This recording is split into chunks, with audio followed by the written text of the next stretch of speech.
So Josh Dobbs becomes the replacement for Kirk Cousins in Minnesota. What does the fantasy football fall out of this? This is the fantasy sports boss. It is Halloween. Happy Halloween, everybody.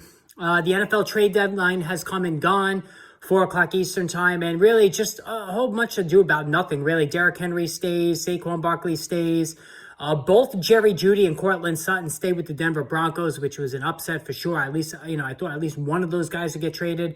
You're really nothing of significance other than in terms of fantasy football, other than Josh Dobbs becoming the replacement for Kirk Cousins. So, a number of things pop into my head here. First, as far as the numbers, so Josh Dobbs has made 8 starts for the Arizona Cardinals this year, and he's, flashed some decent performances and ability, keeping the team in most of the games, completing 62.8% of his passes, 8 touchdown passes, 5 interceptions. He's run for 258 yards and another 3 scores. So, accounting for 11 touchdowns on a really bad Arizona team, Dobbs has actually been somewhat decent, right?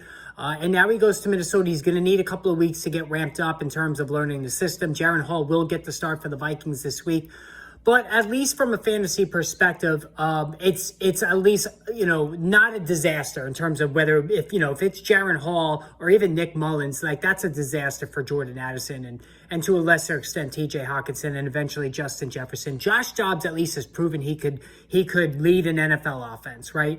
And so does it save the fantasy value of Jordan Addison? Not completely, not all the way, because Josh Dobbs is a journeyman for a reason. He just, he's not overly accurate.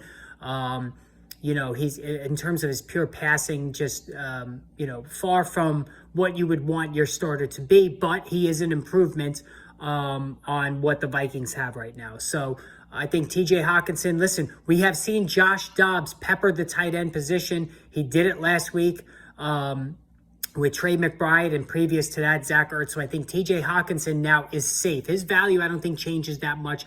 Downgraded just a bit because obviously Cousins is a better quarterback than Dobbs.